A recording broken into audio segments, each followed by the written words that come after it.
We're back, my friends, at 8:19 on your Saturday morning. And have you ever heard this saying, you are what you eat?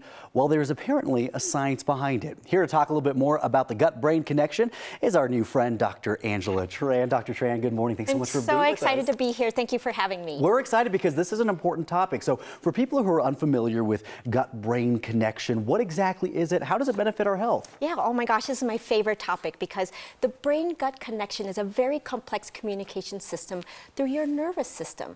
Now, the communication system can affect your health in so many ways, such as your energy, memory, focus and concentration, and your mental health. So for example, if you have anxiety and depression, you could actually be sending a signal from your brain to your gut, and you feel nauseated, that tightness in your stomach, that butterflies feeling.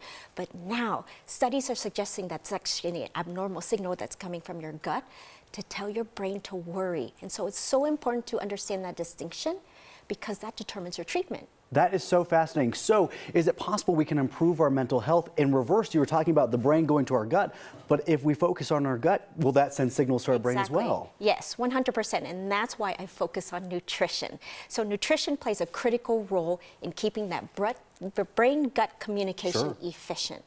Okay, and so what happens is that I think people underestimate the complexity of your nutritional needs. So you have to factor in your age, your gender, lifestyle, family, and medical history, because if done incorrectly, you can actually be creating abnormal signals such as sugar cravings. Guess what? That's one of the leading causes for inflammation, cancer, and obesity. And as a medical expert, that's how I can help you treat in a scientific way. So this is really fascinating. To dive a little bit deeper into this, I think we all know that what we eat can affect our emotions, but we always do it in vice versa. Like if we're going through a breakup, we crave, those sugary stuff like ice cream and pizza and all the junk food and everything.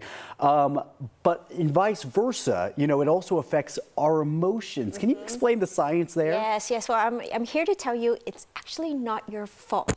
I like to call myself the mechanic of the body because you have to understand before you start any type of diet and exercise, you have to start from the inside.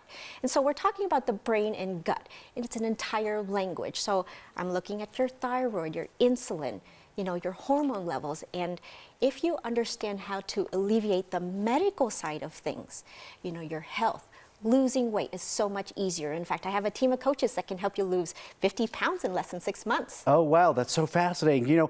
With the time that we have left, I think, we got a lot into the behind the scenes of it all. But for people saying, I'm ready to make this change, I'd like to try this out, what are some of the tips you have for them to start bettering their gut health, their gut brain connection? Absolutely. Now, this is a pen and paper question. Okay. So step number 1, sleep.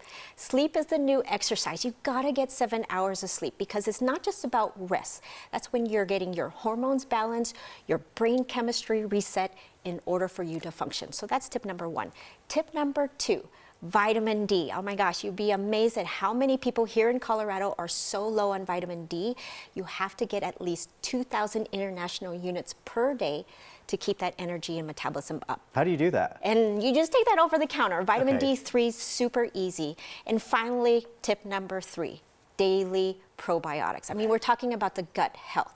So you need to replenish your gut with good bacteria because if you have an overgrowth of bad bacteria, again, that's caused by stress, poor nutrition, lack of sleep. I mean, that's when your body can go haywire. So I really understand, the brain gut is just a complex system, but when you understand it, it makes it so much easier to control your health. Well, these are good starter tips for now. We know that you just opened a whole can of worms as far as questions and even more information that we're dying to know a little bit more. We'll have to have you back on to talk a little bit about all of that. But thank you so much. Our new friend, Dr. Tran, everybody, trying to help us with that healthy brain-gut connection. If you're interested in learning a little bit more about this, we're going to reshare this interview on our website, 9news.com as well. We'll be right back.